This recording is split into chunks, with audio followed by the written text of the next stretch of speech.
Ito yung mga ingredients na kailangan natin sa paggawa ng chow pan. Kailangan natin ng beef, ground beef, ng onion, garlic, carrots, tapos yung onion leeks. Wala pala tayong kangkong, so yung spinach yung gagamitin ko. Tapos, leftover rice. Tapos, yun yung mga gagamitin natin. Ayan, let's start. And, mainit na ang ating kawali. Magpipilito na tayo ng egg.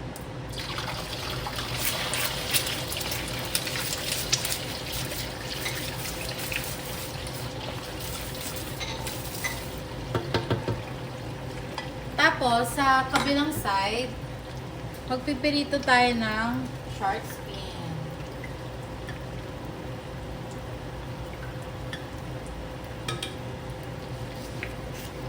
Ito yung shark fin. Binili namin to sa Chinese restaurant sa downtown.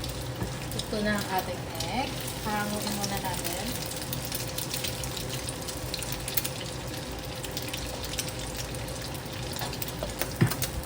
Ang sunod nating lulutuin ang ating beef.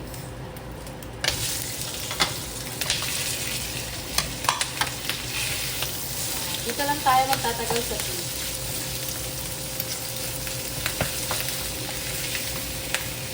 Sa kabilang side pala,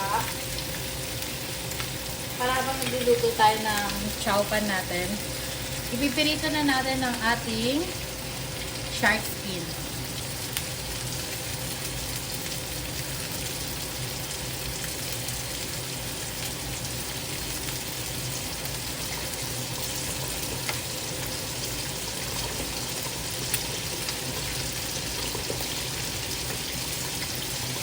Alam niyo ba yung shark fin sa ice cream? Yung pouching. Masarap yun. Nung umuwi kami ng Pilipinas, isa yun sa mga pinuntahan namin. Mura lang siya pero sobrang sarap. Ito na yung amoy na natin ang dumpling. Shark fin. Ito na yung first batch ng ating shark fin.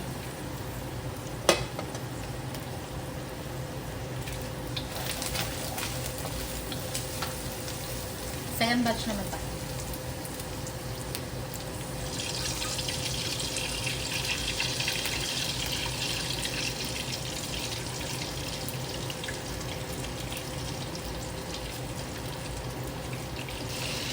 Ngayon naman, maglalagay na tayo ng mga pampalasa sa akin. Maglalagay tayo ng toyo.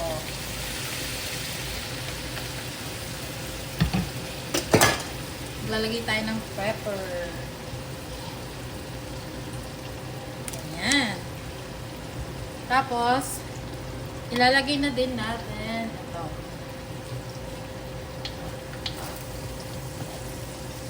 Sabay-sabay na yan.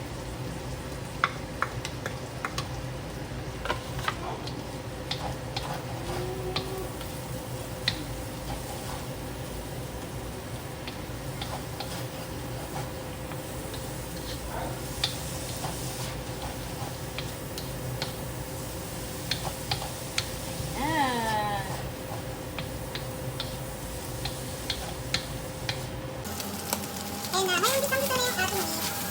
Ilalagay na natin ang ating rice.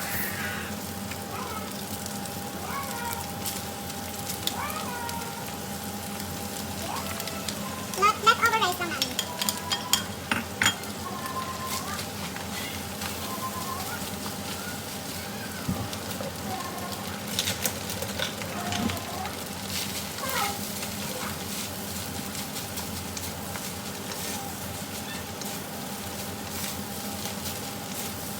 Kailangan din natin maglagay ng oyster sauce.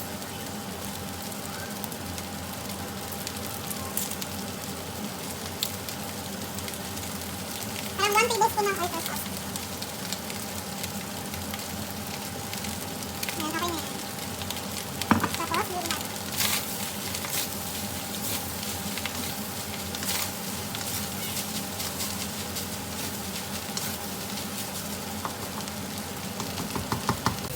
Yung rice pala na gamit ko dito, half jasmine at saka half basmati rice. Kasi hindi ko bara na puro jasmine rice lang. Malambot kasi yung kanin. So, pag niluto ko siya ng fried rice, magdidikit-dikit siya. Ngayon, titikman muna natin siya. Para ma-adjust natin siya. Paglagay pa tayo ng konting soy sauce. Para dun sa ulat. Ayan.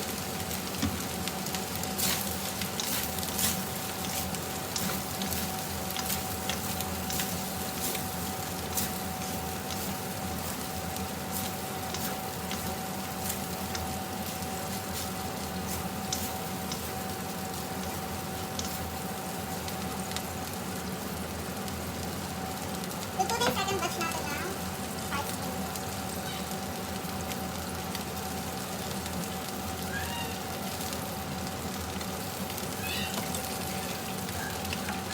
Yeah! Ganda kadali! Look at that! Yun, papatayin na natin yung apoy. So, ilalagay na natin yung egg na pinilito kanina.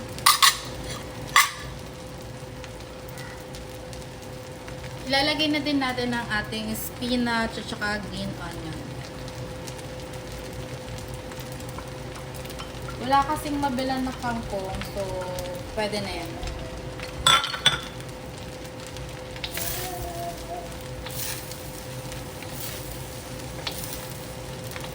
Hi, Gianna!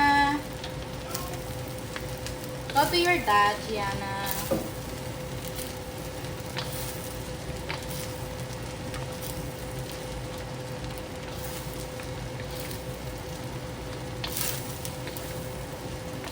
Luto na ating chow pan. Steam naman tayo ng siomai.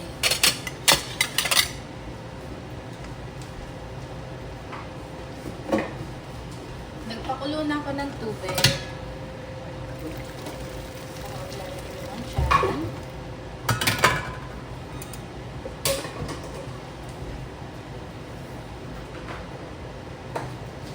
Tapos, lalagay natin ang ating siomai. Binili lang din namin ito sa Chinese restaurant. Oh, what happened? Ayan. Okay natin sa mesas.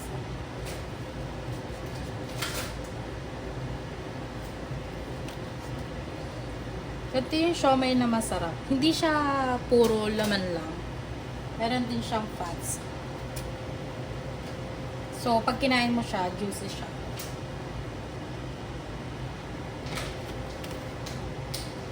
I-steam lang natin to na at least 20 minutes.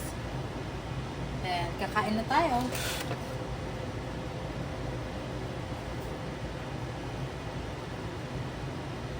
Magagawa muna tayo ng sausawan habang ini-steam pa ang ating shopping. So, kailangan natin ng platito. Maglalagay tayo ng toyo. Ayan. Okay na yung ganito kadaming toyo. Tapos, calamansi.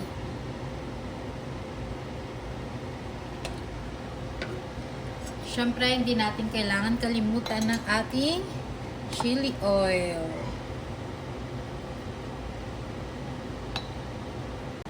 Ito ang ating chili oil na may toyo, calamansi. Okay, magpa-plating na tayo. Siyempre, kailangan parang nasa chowking tayo sa Philippines. Pero overload. Kailangan madami. Yung hindi ka mabibitin.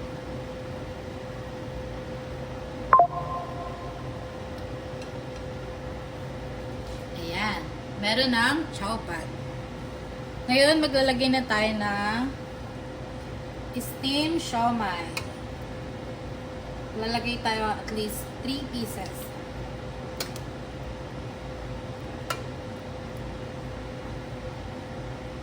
Maglalagay din tayo ng fried shark fin. 3 pieces din.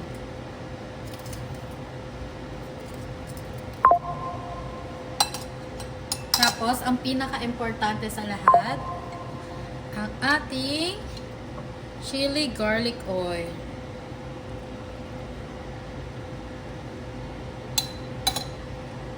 Ayan.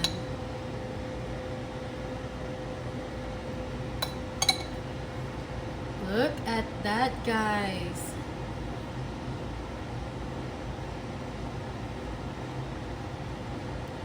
Kain na. Luto na ang ating chow pan with dumplings.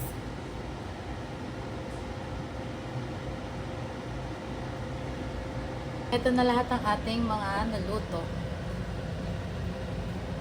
Chow pan, fried shark fin, pork siomai. Ayan, ito na lahat sila. At ang ating chili oil. Kain na guys. Thank you for watching!